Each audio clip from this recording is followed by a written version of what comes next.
क्या कभी आपके साथ ऐसा हुआ है कि आपको लगता है कि दूसरे लोग आपसे अधिक बुद्धिमान हैं, सिर्फ इसलिए क्योंकि वे बहुत जल्दी निर्णय ले लेते हैं, जबकि आपको निर्णय लेने से पहले काफी समय तक सोचने की आवश्यकता होती है। शायद आपने यह भी महसूस किया होगा कि जब कुछ लोग किसी बातचीत में तुरंत जवाब दे देते हैं, तब भी आपका मन उस बातचीत को घंटों बाद तक विश्लेषित करता रहता है। आप हर शब्द को दोबारा याद करते हैं, आपने क्या कहा था उस पर फिर से विचार करते हैं, यह समझने की कोशिश करते हैं कि सामने वाले व्यक्ति का असली मतलब क्या था, और यह भी सोचते हैं कि क्या आप किसी और तरीके से जवाब दे सकते थे।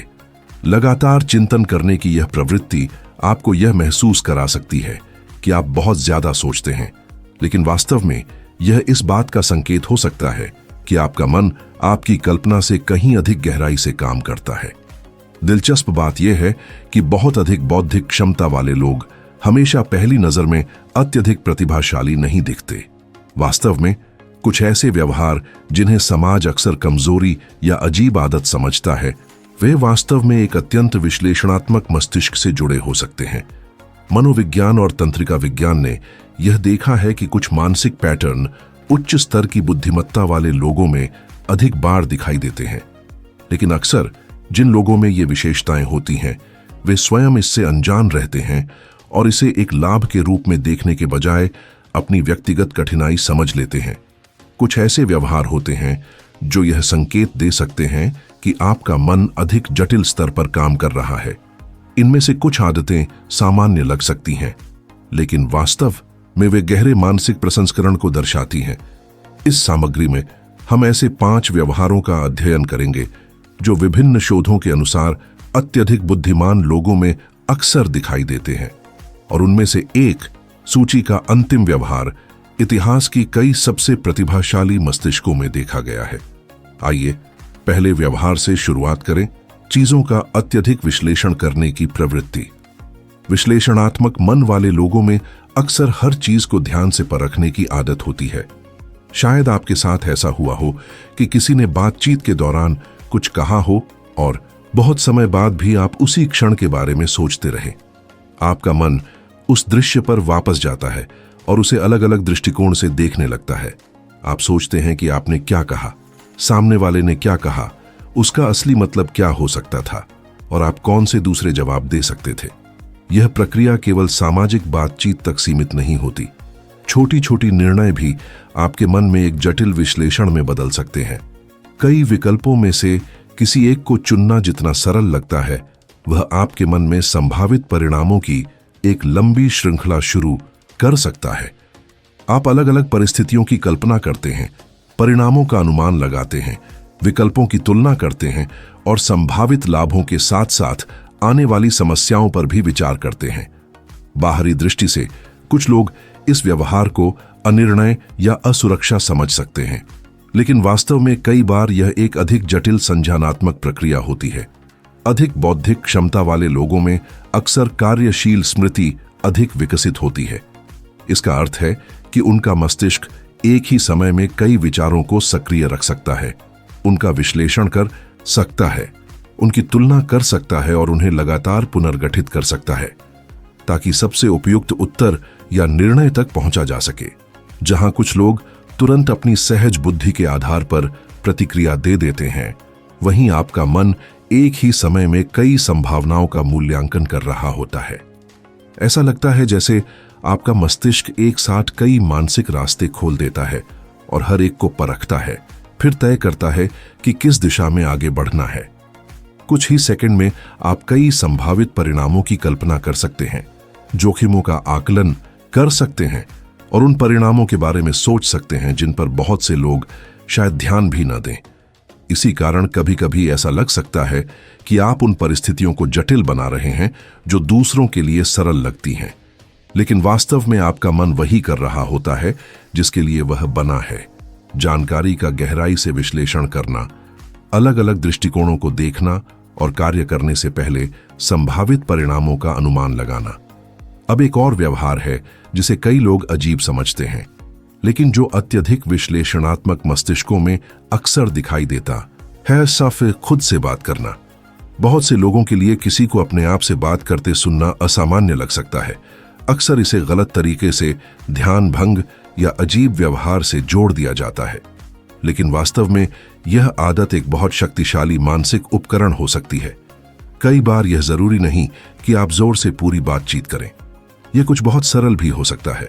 किसी विचार को बुदबुदाना, किसी कार्य को करते समय उसके चरणों को दोहराना, या धीमी आवाज में यह समझाना कि आप किस समस्या को हल करने की कोशिश कर रहे हैं।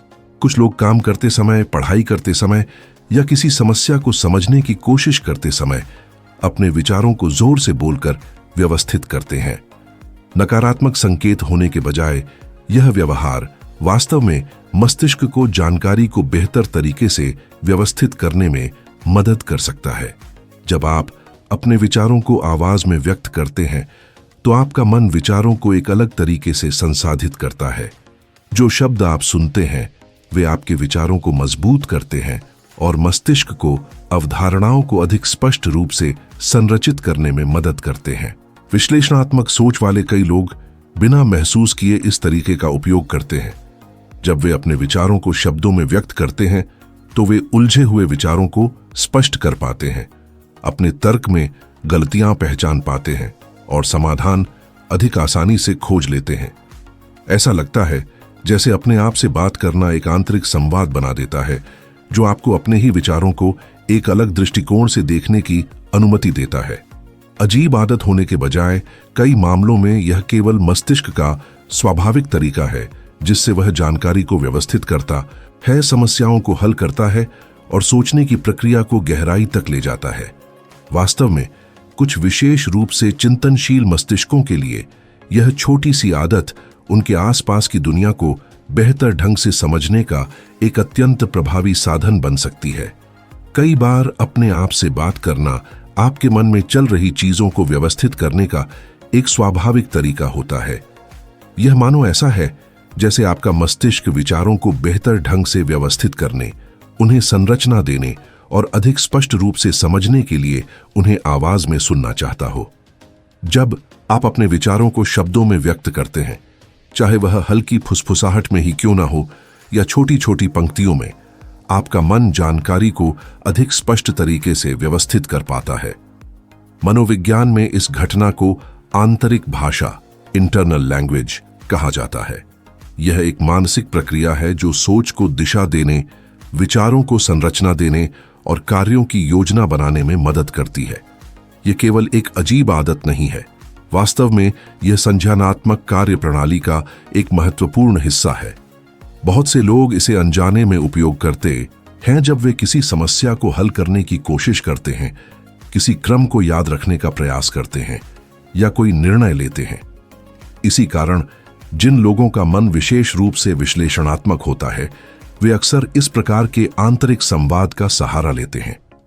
जब वे किसी कार्य में गहराई से लगे होते हैं तो वे अपने आप को निर्देश दोहरा सकते हैं, खुद से प्रश्न पूछ सकते हैं या धीमी आवाज में समस्या को समझाते हुए समाधान खोजने की कोशिश कर सकते हैं। अपने आप से होने वाला यह छोटा सा संवाद एक ऐसे उपकरण की तरह काम करता है जो मस्तिष्क को जानकारी को अधिक सटीक रूप से संसाधित करने में मदद करता है। यह कोई अजीब या नकारात्मक बात नहीं है। कई मामलों में यह केवल मस्तिष्क की एक स्वाभाविक रणनीति होती है जिससे वह अधिक स्पष्ट रूप से सोच सके। इस संदर्भ में भाषा एक ऐसे उपकरण में बदल जाती है जो विचारों को व्यवस्थित करने, विकल्पों का मूल्यांकन करने और धीरे धीरे किसी समाधान तक पहुंचने में मदद करती है।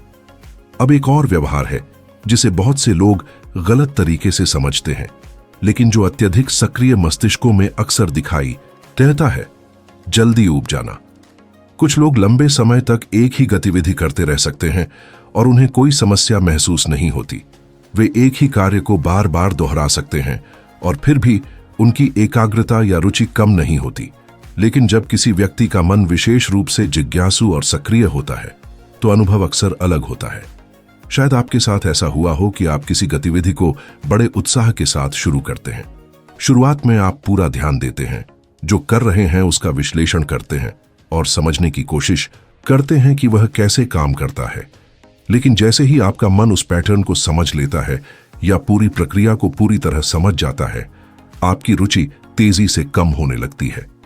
अचानक वही चीज जो पहले दिलचस्प लग रही थी अब उतनी प्रेरक नहीं लगती। यह इसलिए नहीं कि वह गतिविधि बेकार है या आपके पास अनुशासन की कमी है, बल्कि इसलिए कि आपका मस्तिष्क उस चुनौती को पहले ही हल कर चुका होता है। जब मन को लगता है कि उसने प्रक्रिया को समझ लिया है, तो उसमें नई बात या कठिनाई का अनुभव कम हो जाता है और उसी के साथ प्रेरणा भी कम हो जाती है। कई बार बाहर से देखने वाले लोग इस व्यवहार को गलत समझ लेते हैं। कुछ लोग सोच सकते हैं कि यह प्रतिबद्धता की कमी, आलस्य या ध्यान बनाए रखने में असमर्थता का संकेत है, लेकिन वास्तव में कई मामलों में स्थिति बिल्कुल अलग होती है। एक अत्यधिक सक्रिय मस्तिष्क को जुड़ा रहने के लिए अधिक जटिल उत्तेजनाओं की आवश्यकता होती है। जब कोई गतिविधि बहुत सरल या दोहराव वाली हो जाती है, तो मस्तिष्क को चुनौती महसूस नहीं होती, और जब मानसिक चुनौती नहीं होती, तब ऊब पैदा होने लगती है। इसी कारण कुछ लोगों को लगातार नए विषयों की खोज करने, गतिविधियां बदलने या कुछ नया सीखने की आवश्यकता महसूस होती है। यह हमेशा ध्यान की कमी नहीं होती, बल्कि यह एक ऐसा मन होता है जो नए विचारों, जटिल प्रश्नों और गहराई से सोचने की मांग करने वाली समस्याओं के साथ बेहतर काम करता है। विश्लेषणात्मक मस्तिष्क अक्सर बौद्धिक चुनौतियों का आनंद लेते हैं। जब उन्हें कोई ऐसा विषय मिल जाता है जो सच में उनकी जिज्ञासा को जगाता है, तो वे घंटों तक उसके बारे में अध्ययन, विचार या गहराई से खोज कर सकते हैं। लेकिन जब कोई कार्य मानसिक प्रयास की मांग करना बंद कर देता है, तो ध्यान धीरे धीरे समाप्त हो जाता है। इसके अलावा एक और गुण है जो कई लोगों को आश्चर्यचकित कर सकता है, क्योंकि यह उस धारणा के विपरीत है जो अक्सर बुद्धिमत्ता के बारे में बनाई जाती है, खुद पर संदेह करने की प्रवृत्ति। यह स्वाभाविक लग सकता है कि जो लोग अधिक बुद्धिमान होते हैं, वे अपने ज्ञान के बारे में भी सबसे अधिक आश्वस्त होते हैं। लेकिन कई बार वास्तविकता बिल्कुल उलटी होती है। जैसे जैसे कोई व्यक्ति किसी विषय के बारे में अधिक सीखता है, वह यह भी अधिक स्पष्ट रूप से समझने लगता है कि अभी भी कितनी चीजें ऐसी हैं जिन्हें वह नहीं जानता। जितना ज्ञान का दायरा बढ़ता है, दुनिया की जटिलता उतनी ही स्पष्ट दिखाई देने लगती है, और यह समझ व्यक्ति को अपनी क्षमताओं का मूल्यांकन अधिक सावधानी से करने के लिए प्रेरित कर सकती है। मनोविज्ञान में एक प्रसिद्ध अवधारणा है जिसे डनिंग-क्रूगर प्रभाव, डनिंग-क्रूगर इफेक्ट कहा जाता है। यह एक दिलचस्प प्रवृत्ति का वर्णन करती है। किसी विषय के बारे में कम जानकारी रखने वाले लोग अक्सर अपनी क्षमताओं को अधिक आंकते हैं, जबकि जिनके पास अधिक अनुभव या गहरी समझ होती है, वे अपने बारे में अधिक सावधानी से आकलन करते हैं।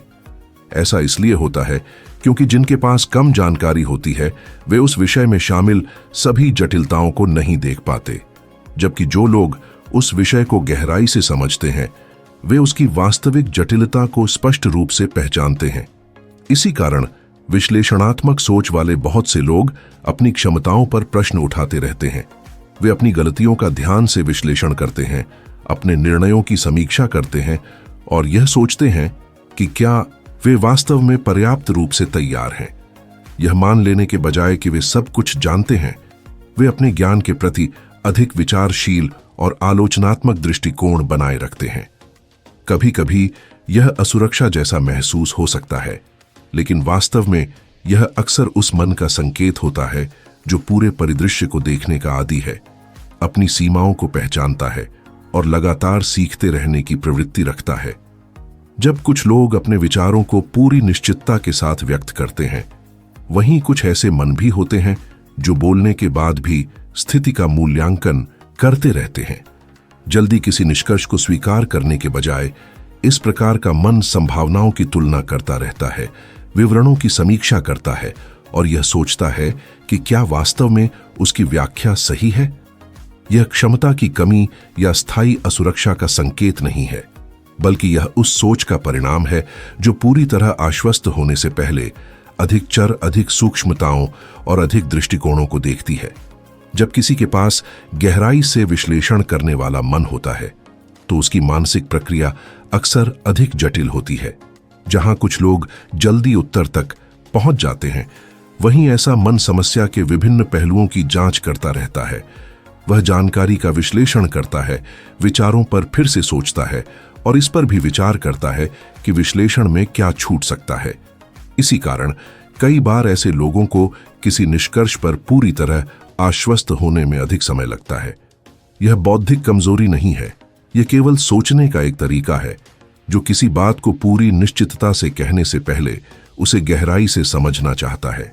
इस प्रकार की सोच में एक और बहुत सामान्य विशेषता तब दिखाई देती है जब मन ऐसे पैटर्न या त्रुटियों को पहचानना शुरू करता है जिन्हें अधिकांश लोग नहीं देख पाते। यह एक अत्यधिक विश्लेषणात्मक मन के सबसे विशिष्ट संकेतों में से एक है। जहां कई लोग जानकारी को सीधे तौर पर देखते हैं, वहीं कुछ लोग लगभग स्वाभाविक रूप से अलग अलग तत्वों को आपस में जोड़ने लगते हैं। छोटे छोटे विवरण जो अधिकतर लोगों को महत्वहीन लगते हैं, अचानक अर्थपूर्ण होने लगते हैं। ऐसे विचार जो देखने में आपस में जुड़े नहीं लगते, मन के भीतर जुड़ने लगते हैं। अलग अलग परिस्थितियां, दिखने में स्वतंत्र व्यवहार या बिखरी हुई जानकारी के टुकड़े अंततः एक स्पष्ट संरचना बना सकते हैं जब मस्तिष्क उन्हें जोड़ने में सफल हो जाता है। यह ऐसा है जैसे मन लगातार एक अदृश्य पहेली के टुकड़ों को व्यवस्थित कर रहा हो। धीरे धीरे जो पहले अव्यवस्थित लगता था, उसमें एक पैटर्न दिखाई देने लगता है और जब वह पैटर्न सामने आता है तो समस्या की समझ पूरी तरह बदल जाती है। इसी कारण कुछ लोग तर्कों या व्याख्याओं में ऐसी असंगतियों को पहचान लेते हैं जो दूसरों के लिए पूरी तरह अनदेखी रह जाती हैं। वे किसी विचार को सुनते हैं और भले ही वह सतह पर तार्किक लगे, फिर भी कुछ ऐसा महसूस होता है जो पूरी तरह मेल नहीं खाता। शायद वह एक छोटा सा विवरण हो, एक सूक्ष्म विरोधाभास हो या कोई ऐसा संबंध जो पूरी तरह संगत न हो। इस प्रकार का मन अक्सर इन अंतर को जल्दी पहचान लेता है। समस्याओं को हल करने की प्रक्रिया में भी ऐसा ही होता है। कुछ लोग समाधान जल्दी इसलिए ढूंढ लेते हैं क्योंकि वे उत्तर का अनुमान नहीं लगाते, बल्कि इसलिए कि उनका मस्तिष्क पहले ही कई तत्वों को एक साथ जोड़ चुका होता है।